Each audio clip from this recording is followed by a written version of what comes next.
Hello everyone. I'm just going to do a quick audio check because the last couple of times it has caught me.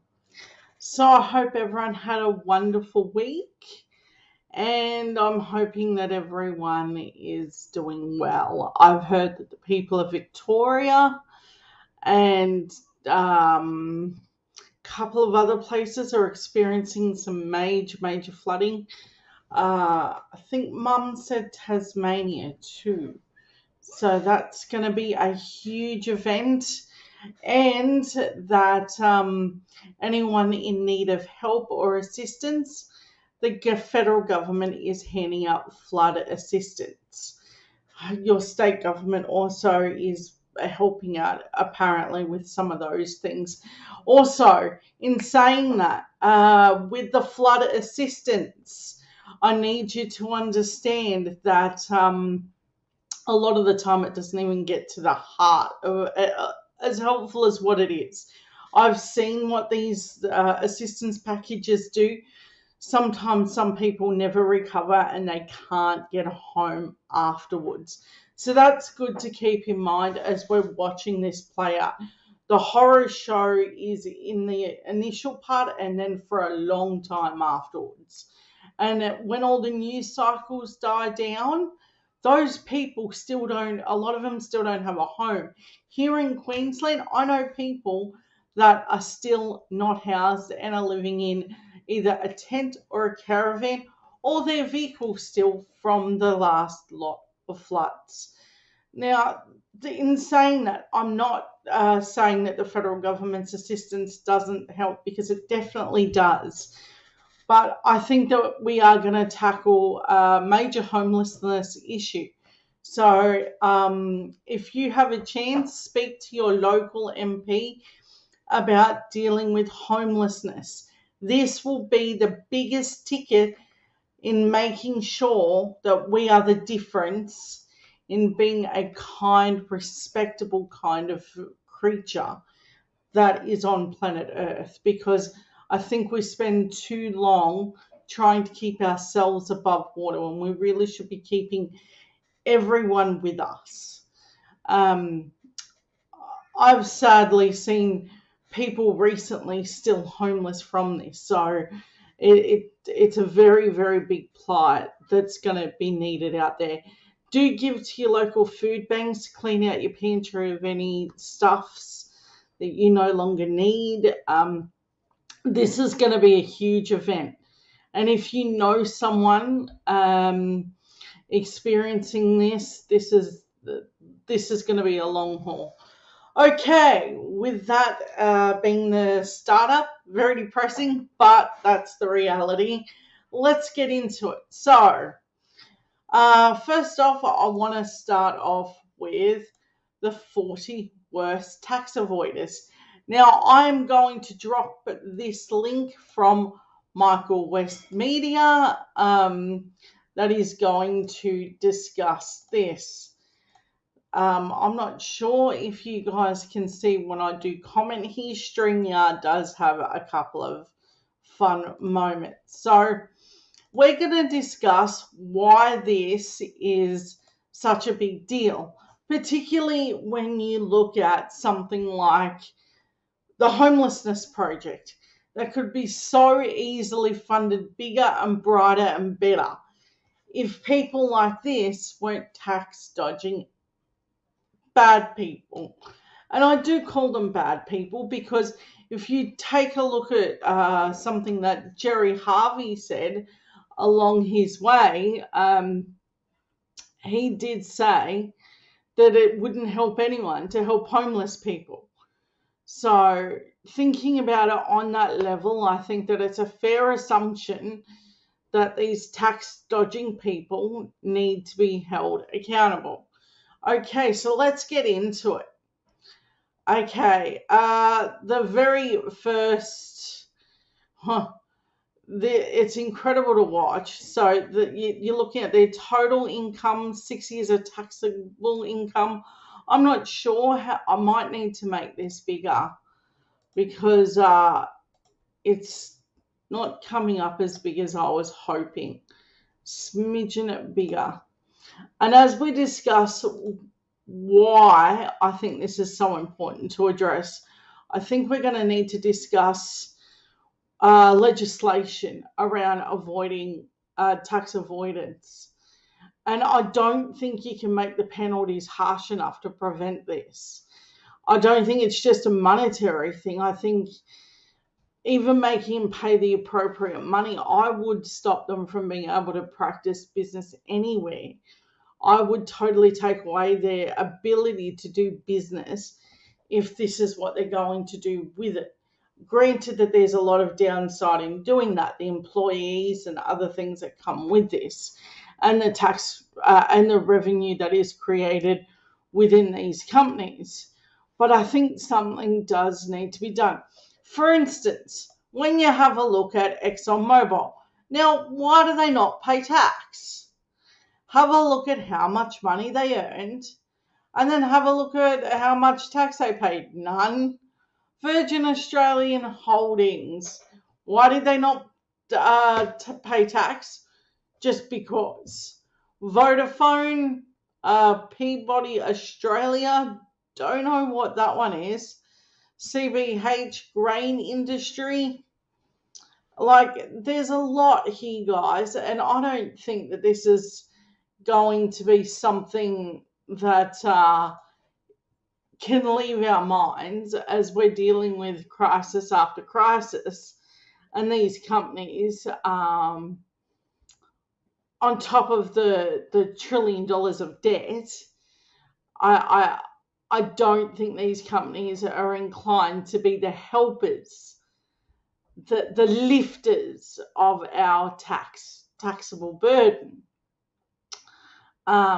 Meanwhile, the middle class is left with a lot of burden to carry around that, particularly the poor, the poorer middle class families. So when you have a look at how it works is the very poor under 30,000 do not have to pay tax.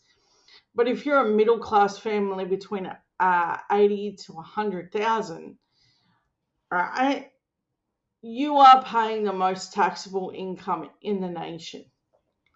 That's just fundamentally truth. And you will be put in a position where you are then punished for not doing certain things. But if you're on this high end of scale, oh yeah, keep in mind that the ATO was heavily defunded from tackling this issue as well. That's also going to come to light. That the Liberal government spent a long time defunding the programs that made this a tackle issue that was easy to wrap your arms around as well. So, and as we talk about that, there is going to be more stories around tax that we do talk about tonight. I should have maybe done that in the intro, and I know that that's a bit of a boring topic, but I think it's a really, really good topic that I think needs discussing for so many reasons. So like I said, I'll drop that in the link, and we'll have a quick look over at some of these companies. Some of them I've never heard of. Some of them are very popular, which it's super interesting as we're looking at these. Like ADM Trading Australia. Look at how much money they made, and then look at the amount of tax they paid. Zero. And it's an incredible thing. It's not something that we can ignore. So there's that. But then there's the story of Richard Boyle. Now, he worked for the taxation office. Now, if you don't know, he blew the whistle on some of the practices that they were using to get money from clients. And he is going to face a lifetime in jail for telling the truth. Now, this is why I wanted to set into this, because I think each week when we talk about certain topics, I like to tie in a theme.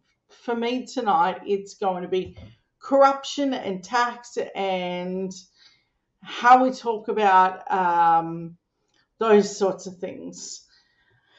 Um, so the next one I want to talk about in terms of Richard Boyle is this. So I wanted to give you an update on where he is at. Okay. Whistleblower Richard Boyle tells court tax office work culture was woeful. Former ATO employee facing 24 charges after raising concerns publicly about aggressive pursuits of debt in 2018. Now, this guy to me is a hero. He spoke up, he did something that he should be protected rightfully in doing. I don't think any government organisation should have an overreach. And I think this guy is the hero of the story. But instead, we could be looking at jailing him for that very nature. Now, let's have a look at what's going on here. I have given you other updates before, but we will do a quick refresher. Whistleblower Richard Boyle has told a court hearing that the culture at the Australian Tax Office was so bad that the manager was reluctant to approve his sick leave after he was punched in the head. Oh yeah, incredibly violent work environment, but sure, you're going to lock him up. This seems unbelievable. Boyle seeking protections under public interest disclosure, which I agree with, Act would avoid being prosecuted for the release of protected information following leaks to the media about aggressive tactics used by the ATO when pursuing tax debts. The civil case being heard in the South Australian District Court will be a critical first test of the strength and effectiveness of the national whistleblower protections. Giving evidence on Monday, Boyle painted a picture of dysfunctional organisation and suggested he had no choice but to release the information publicly. Boyle has told the court that the ATO pressured staff to be very heavy-handed when collecting debts from taxpayers, including some who were ill and being abused or had been through fires or floods. Now let's stop there for a moment. Let's say that part again. From taxpayers, including some that were ill, abused, or been through fires and floods. That's a huge deal, what we're talking about here. I don't think that this is something that's gonna go away. And this is why I think we're gonna need to be dealing with the ATO office. This is brutal work, and under Conservatives, it's always like this. Do not assume that changing this government, like we did recently, just changes this culture. This culture is part of this. So when he talks about the ill and the abused and people experiencing fire and floods being also hounded while they're homeless by the tax department. Oh yeah, there's no coming back from that. But let's continue, because Richard Boyle spoke about some really awful things. He was concerned that taxpayers were at risk of suicide or other harm because of the stress of being chased for debits by the ATO, which he said included directing staff to use garnishing notices to allow third parties such as banks to take people's money from the accounts to hand over to the ATO. So we're talking about people who are ill, abused, and who had been through fire and flood to have their wages garnished. Seems fair, doesn't it? In what universe? But we're not done. He also outlined what he called maladministration within the ATO and how he was victimised and placed under undue scrutiny and bullied once he started speaking out. Now, that sounds like a toxic workplace. Did anyone get fired as a result? Don't know, because They were pretty hush-hush once this thing came to light. This led to his post-traumatic stress disorder, he said, with catastrophic psychological injury. He had tried to report what was happening internally, and dissatisfied with the process, he went to the media. Boyle is now facing 24 charges, including for taping private conversations without consent, for taking photos of taxpayer information, to which he says is collected for evidence of interest of public disclosure. Now, when you see it like that on a piece of paper, oh no, he took pictures and recorded conversations. What he did was, when you're honest about what he did, he was gathering information. I get the sensitive nature to it, but he was gathering information to prove what was happening. Even if I don't like the methods and how it was gone about, the guy had a point. I have to back him on this. And I do agree with privacy in a lot of cases. And it's very hard to see this one not being one of those cases where I think it should be breached. If he fails to convince the district court judge that he is covered by the whistleblower protections, he will face a trial and a potential prison term. On Monday, Nicholas Robertson KC, on behalf of the Office of Director of Public Prosecutions, asked Boyle why he had not sought to correct the record on his behaviour at the ATO during this investigation. Now, this part's going to be important. The guy was punched in the head, verbally abused, and then basically ignored through this whole shit show of a moment. But sure, why didn't you do it the correct way, buddy? I can't see why, victim blaming would be really part of the prosecution's plan here. But sure, let's go with your plan. Let's go through the proper channels, which he attempted to do and was punched in the head. Seems like a perfectly reasonable way of handling things. Boyle said that he had told investigators there were many things that were misinterpreting and had made establishments that were incorrect. He suggested to Robinson that the leader in the organisation was aware that he had leaked the information but did not tell investigators. A move he suggested showed tact in approval for his actions. Okay, you believe a leader lied to investigators, Robinson said. Did you ever seek from her or the investigators an explanation as to why that was given? Absolutely not, Boyle said.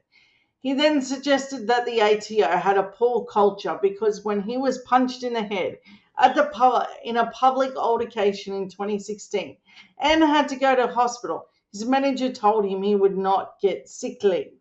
That sick leave was later approved. Boyle said the culture of the organisation was so woeful it would make your hair curl. I didn't feel I could trust those managers, he said. Fair call. He told the courts he did collect evidence, including taped phone calls photographed randomly, but did so in order to document evidence to the maladministration and the poor treatment of taxpayers prepared to make public interest disclosure.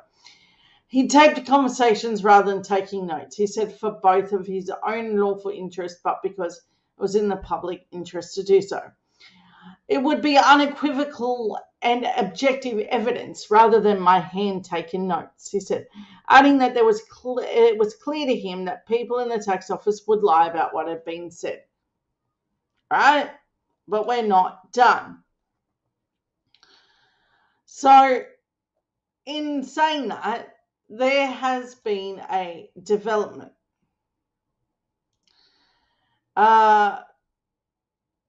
When they've come to the agreed about facts of what actually took place, it's going to be very, very difficult for Richard Boyle to prove his case.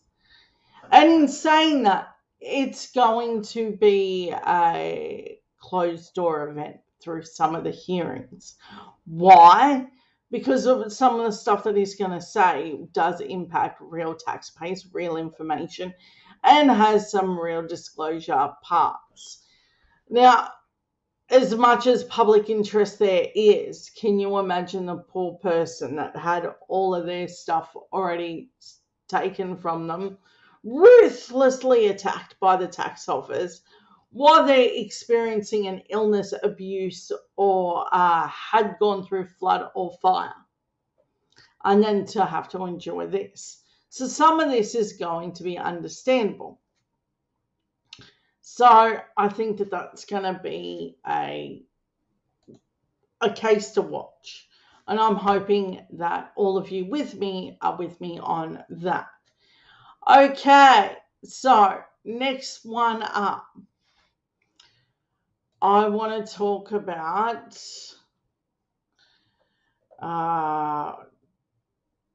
where did that just go? And that, why? There we go. Okay.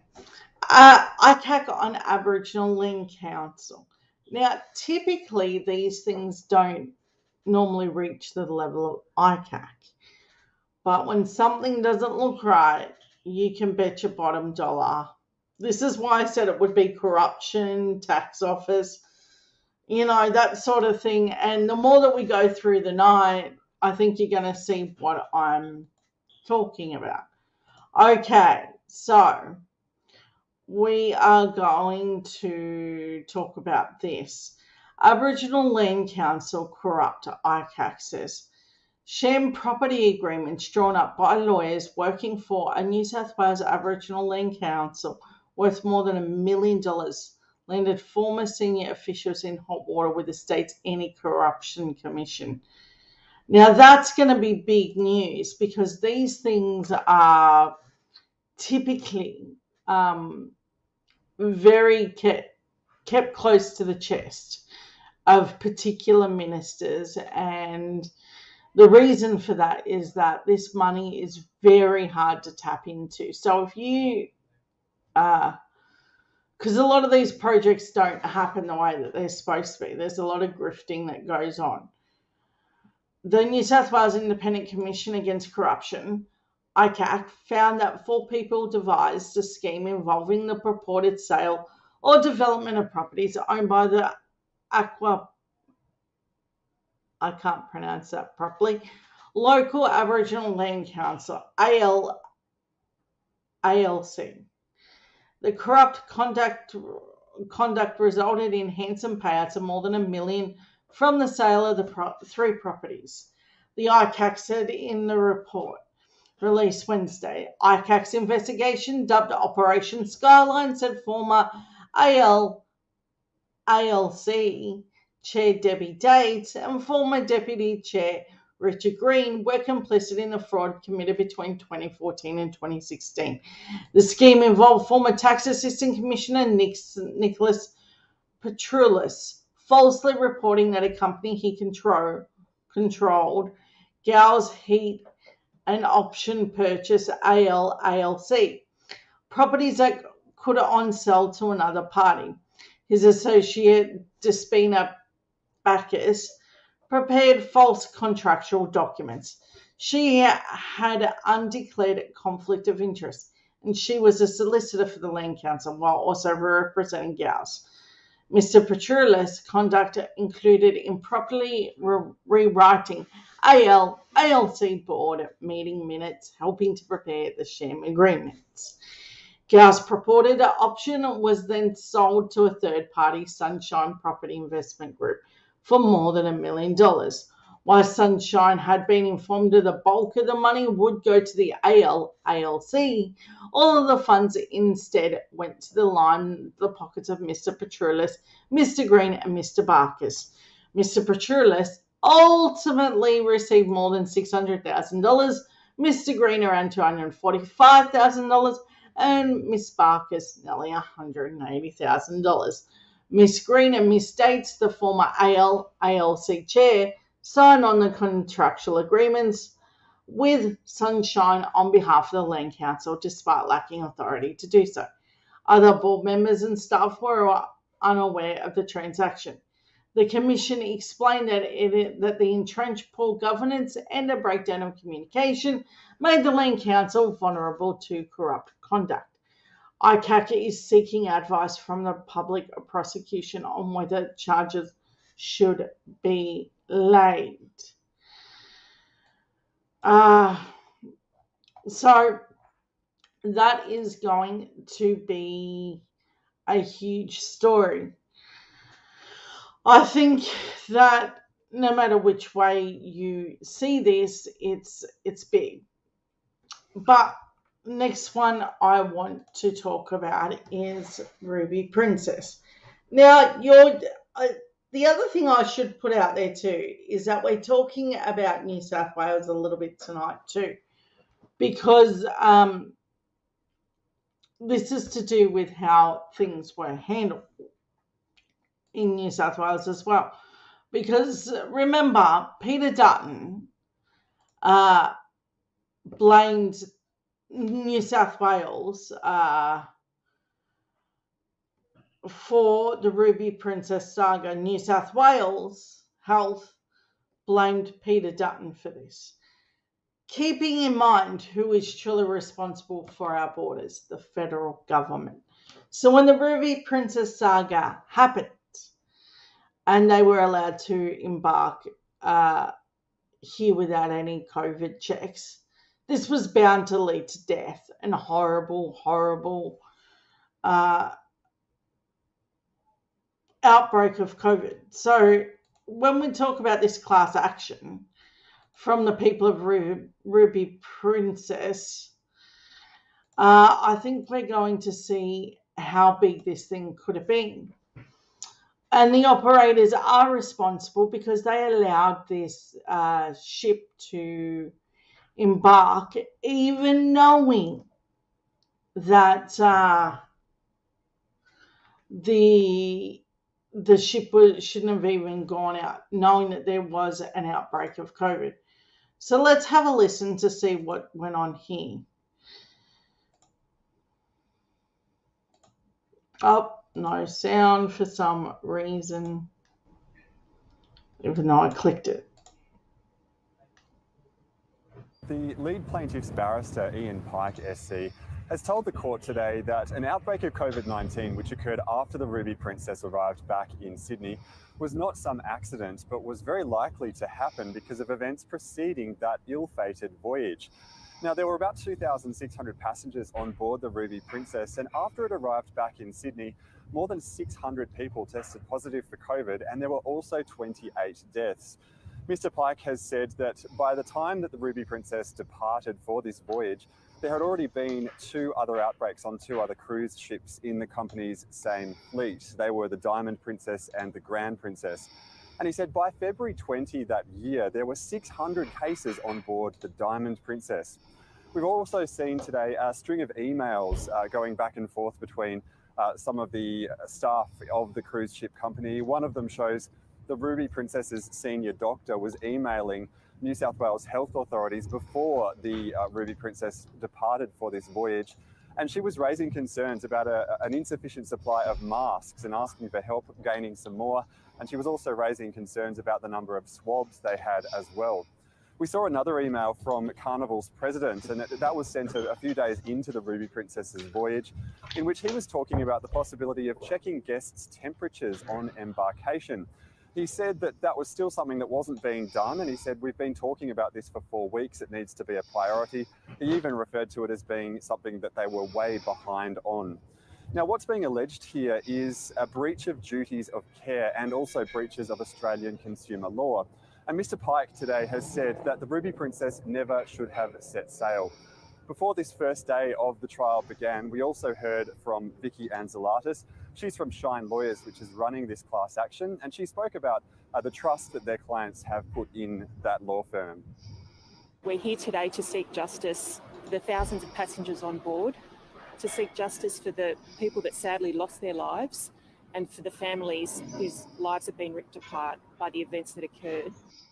And Jamie, how is the ship's owner and operator defending this case? Well, we've only just started to hear an opening address by Carnival and Princess's barrister, but in court documents, it's given us an idea about how they will defend it. Carnival is arguing several defences in those documents, including that the risk of a passenger contracting a contagious disease like COVID-19 was an obvious risk to a reasonable person in the circumstances. The company has also claimed that passengers knew or were presumed to have known about that risk and that they voluntarily accepted it by getting on board.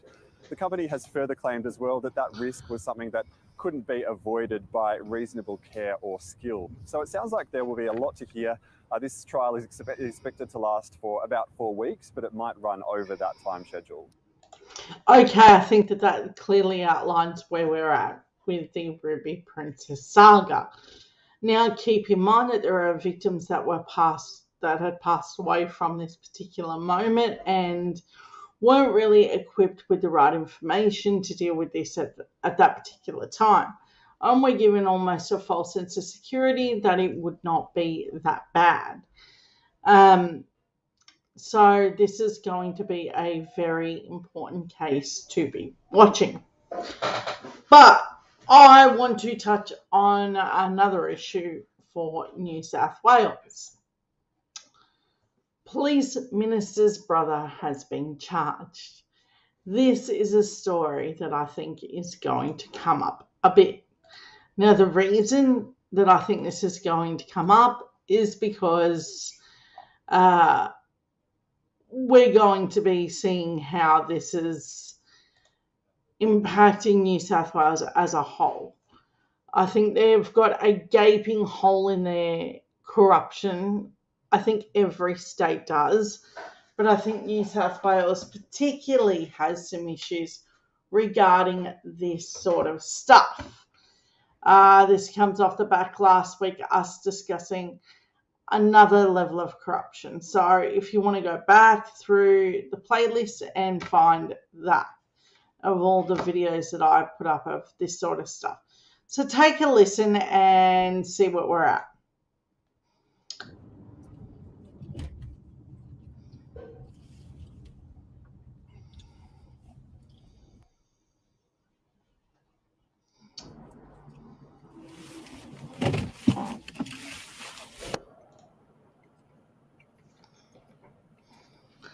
Now you're watching the raid sort of take place. I don't know how the media was tipped off about this. This is definitely for show. As you're seeing, Paul O'Toole's brother is being charged. This is a huge deal for methamphetamines. That is a very serious charge. They're saying that he was the kingpin of the distribution of methamphetamines. Now, a large sum of money was seized in this police investigation. Now, as you're seeing this part, there were other people charged as a result of this moment.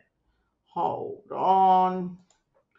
Why won't it let me minimize? Because that's what I want to do. Oof. It won't let me do it. Okay, we will pull it back up and then see where we're at.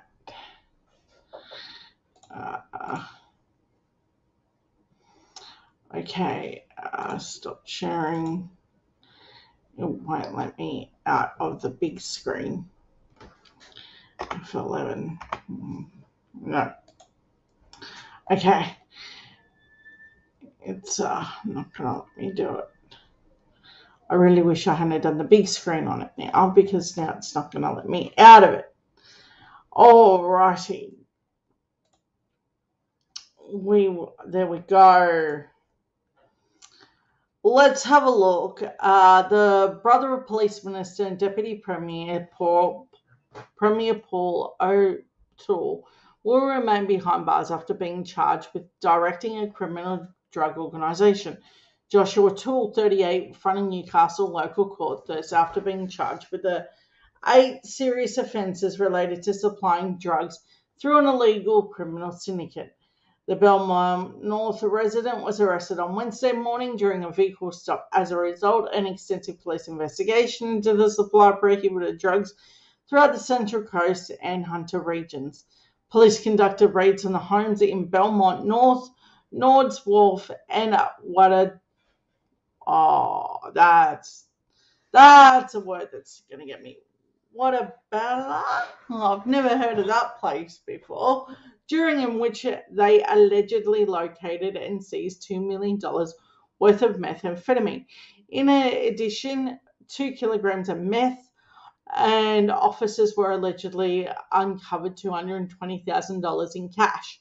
An illegal gel blaster. I don't know what an illegal gel blaster is. If someone knows, let me know in the comments.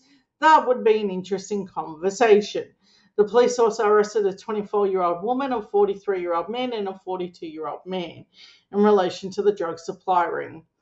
Joshua O'Toole was arrested very quickly. They actually have footage of it. That's what I was showing earlier. The 38-year-old is being charged with commercial quantity of a prohibited drug, knowingly directing the activities of a criminal group and in participating in a criminal group to contribute to criminal activity.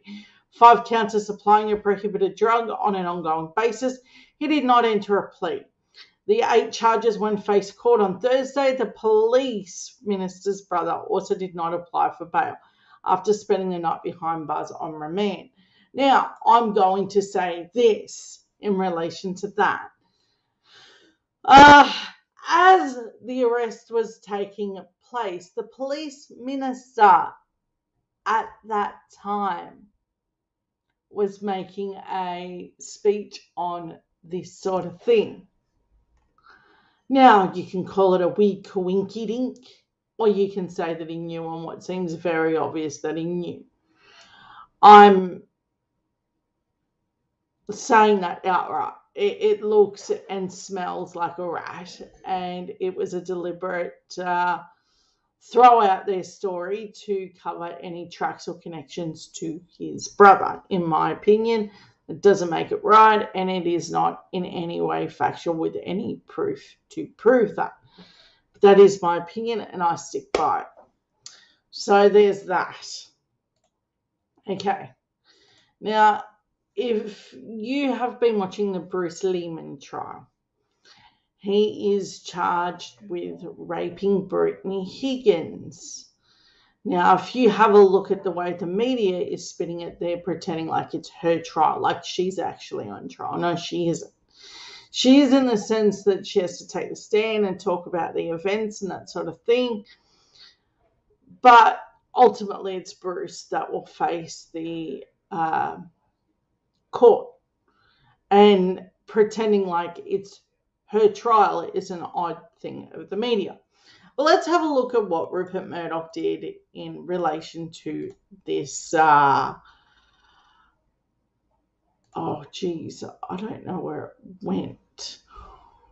Oh, when I reloaded it, it went away. Just one sec. Oh, here we go. Lucky it's still there. I don't know why that went away. Sometimes StreamYard will keep what I've got going on. Other times it'll go, nope, don't like you. We're not going to keep that. So let's have a look at what Rupert Murdoch's response was. Do you think that he did the classy thing and actually held the right people accountable? And didn't victim blame and all that kind of thing? Or do you think the Captain Obvious thing that he did, which is what he always does, and victim blamed? So let's check it out. Put a number for what you think he did in the comments. Because this is what he did. Yeah, this is bad. There's no coming back from this. Higgins rejects claims she invented a story to save her job as accused, says the incident simply didn't happen. Like a he said, she said thing. But evidence is a whole nother thing. From what I understand, she has evidence. And you can have Minister Payne that had carpet cleaners in before. She never notified the police, didn't get Miss Higgins an ambulance or do anything of substance that would have helped the victim in this case.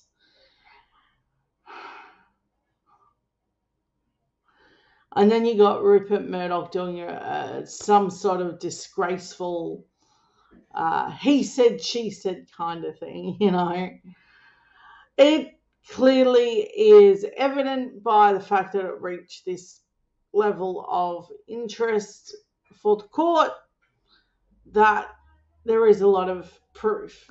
This isn't one of them typical maybes. I think Brittany is right here, but we'll have to see what the court decides and the jury and however it takes place. But know that I do stand with Brittany Higgins. I do believe that every victim has a right to be heard and believed, and this has definitely got to go through the courts as adjudicated properly. But Rupert Murdoch should not be swaying it either which way. It is disgusting. And I think we should all be very wary of any publication that he ever puts out. Do fact check your sources and make sure that you do not victim blame along your way. Okay, so the next one I want to talk about is do we have police from China in Australia?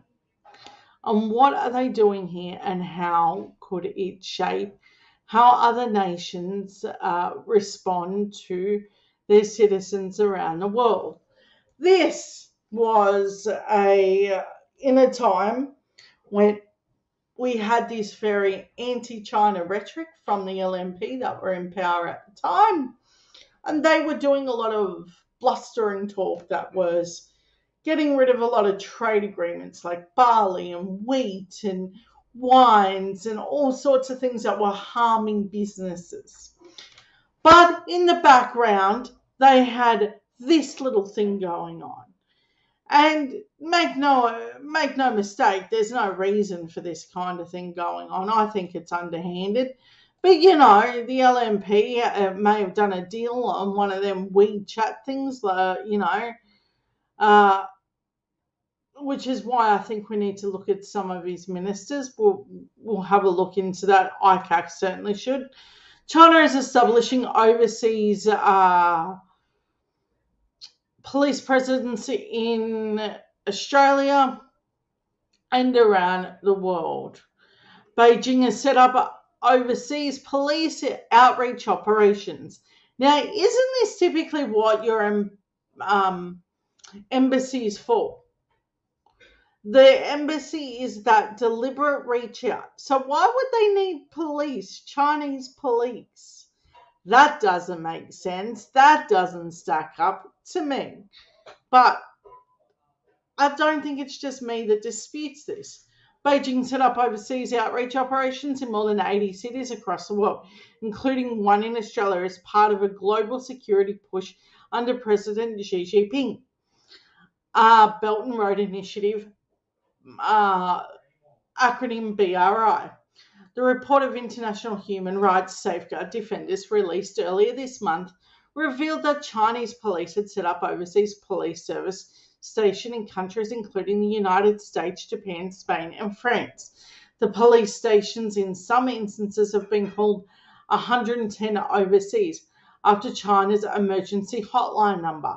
The stations are affiliated and run by local municipal governments in China, which have been in large numbers of Chinese nationals living abroad.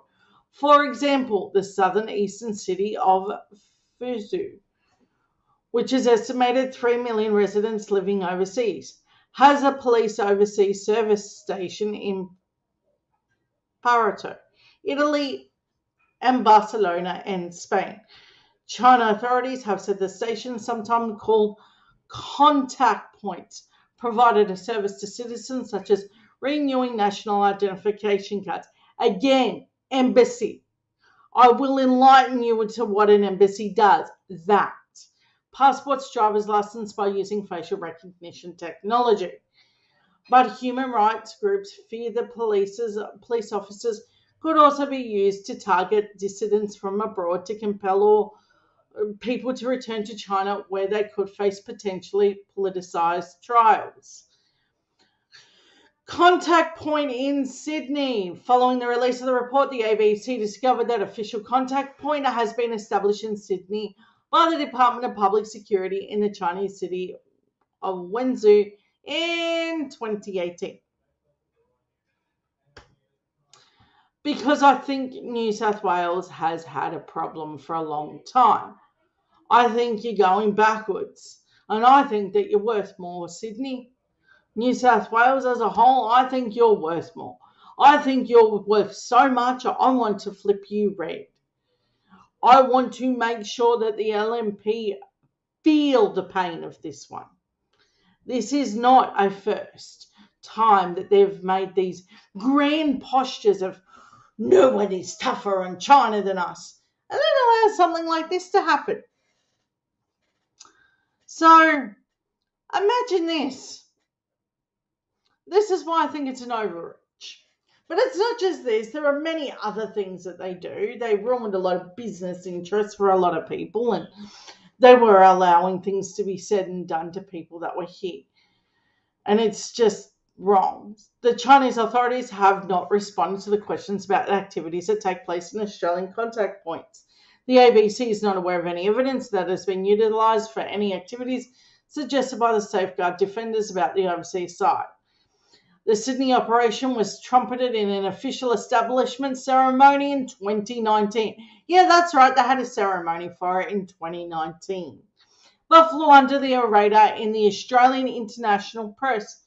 Gee, I wonder why, media, when you were being so helping the LNP, anti-China rhetoric, I'm so tough, with their xenophobia and their terribleness, that you thought, I just won't mention this part because it helped them politically to be awful.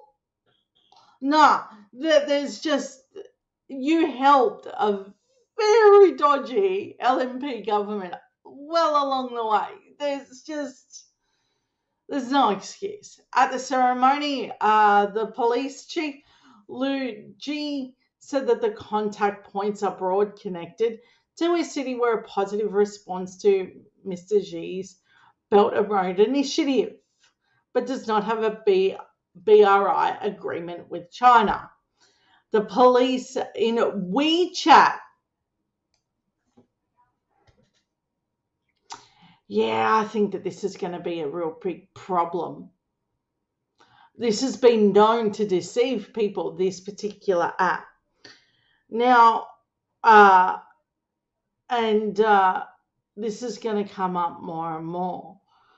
A spokesman for the Australian Chamber of Industry and Commerce told the ABC that the police contact point had closed and that it did not have links to the group. So it had already closed. It's not been operating for a long time. Okay, now this is the part that I want to do. China's embassy in Canberra and the Consulate General in Sydney did not respond to the ABC's request for comment. Okay, that's going to be a big deal. Tens of thousands persuaded to return. The report said that the overseas offices had been developed alongside a massive international campaign that Beijing claims has seen more than 230,000 Chinese nationals persuaded to return to face their criminal proceedings in China. Yeah, it doesn't look great underneath that, guys. New South Wales, I challenge you to change governments yesterday. That would be a wonderful thing. I don't know how to help you any more than that. Okay. Greta Thunberg. Now, it's been a while since I had been following her. We'd had enough going on in the middle of the pandemic and everything else to really discuss Greta. What if I told you that she has a different idea on nuclear energy and is disagreeing with the Green Party over it? And what if I told you that her arguments are rational? Shutting down nuclear power plants takes a lot. And I think it's a lot of energy and a lot of waste that could be involved in what they want to do here. It's a hard thing to sell. Greta Thunberg breaks ranks with the German Green Party and urges Germany not to shut down nuclear power plants. Swedish climate change activist Greta Thunberg has broken ranks with the German Green Party in the subject of atomic energy and urged the government to not abandon the technology. Current domestic plans foresee the remaining nuclear power plants going offline at the end of the year, a legacy of Angela Merkel's abrupt change of policy following the 2010 Fukushima disaster. I personally think it's a bad idea, she told a German talk show ahead of its broadcast Wednesday. If they are already running, I think it would be a mistake to shut them down in favour of coal.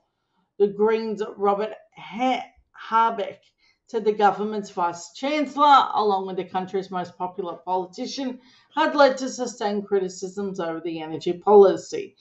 He wants to fully decommission the nuclear power plant and keep the other two dormant, but on standby next year. Nuclear energy is cleaner than coal. That is just fact. And to put it out there like any other information, it's discredited in every possible scientific way.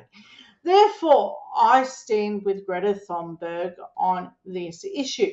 In order to substitute the loss of their combined 4 megawatt capacity, as well as reduce output from the gas-fired sites, he aims to burn even more coal instead. So, I'm with Greta. So, yeah, that kid is amazing. I think she should rule the world, and I hope she does something really big with her political career.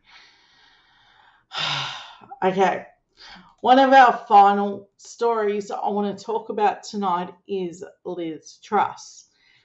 The Murdoch media is now using her as a doormat to blame for everything that the Tories had ever done. It doesn't matter whether she believes or disagrees with anything of what they do. But Liz has the same ideology as any other Tory Conservative. But you wouldn't think so with the way that the Rupert Murdoch media mill puts it out there. But it's not just them. The Guardian also took to this kind of if Liz Truss is ousted, who could replace her as Prime Minister? 5 contenders could succeed as Truss as the Conservative Party's 5th leader since Brexit vote in 2016. Gee, it's rather ominous that the Conservatives have been through so many leaders. And I think it's a sign that destabilisation within Conservative ranks are there. So sorry, I tried to stifle that and it wasn't going to stop. I've been up since 4, so I think that we're going to keep seeing this wherever we have Conservative governments. The very second that we do not have that. 1 second. Someone is calling me and I can't ignore it. I don't know why it is happening, but it is. I don't have long to go either.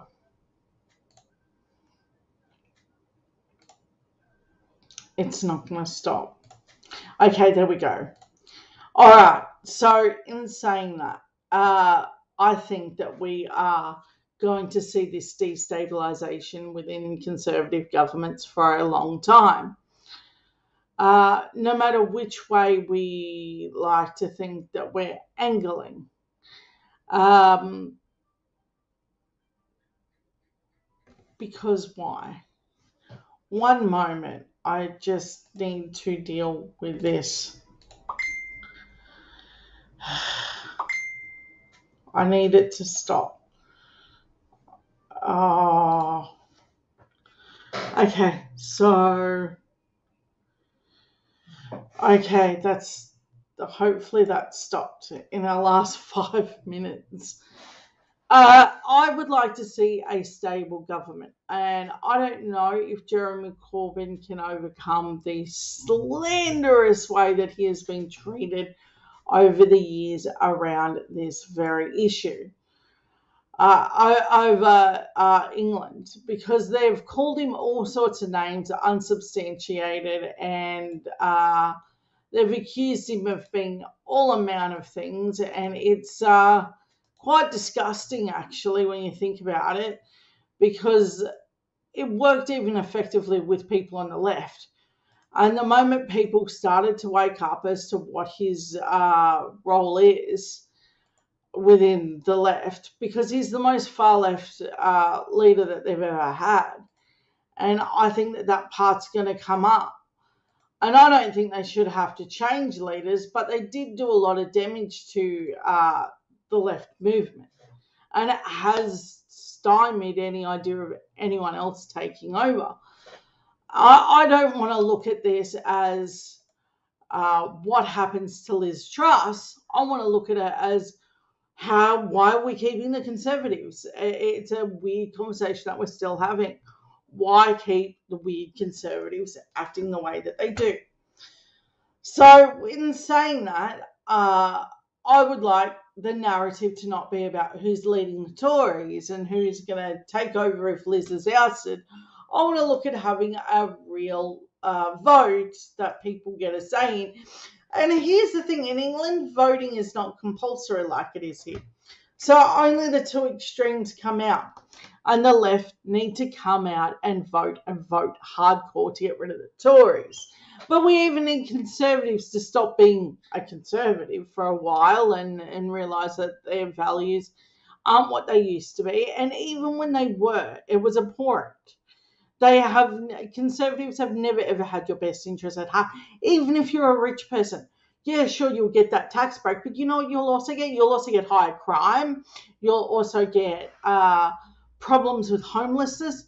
You will also get cost of living going through the roof, because, you know, rich people getting richer are not trickling anything down on you.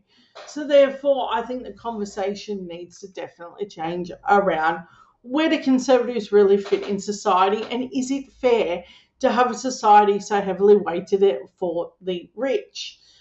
But as always, I want to thank you for a wonderful evening, and I hope you have a wonderful week. And any stories that you come by, drop me a link or send me a comment on either Facebook, Twitter, or any other media that you see me on. Admittedly, I'm not on that many. I do have something where my children hear me, and that's about it. And in terms of I do have a TikTok account, but the children only know how I get those messages. And I do have a Snapchat thing, but I think that those messages delete after a while, so that wouldn't be much good to me anyway. But that's it for me tonight, guys. I want to thank you for a wonderful evening, and I will see you next week. Bye.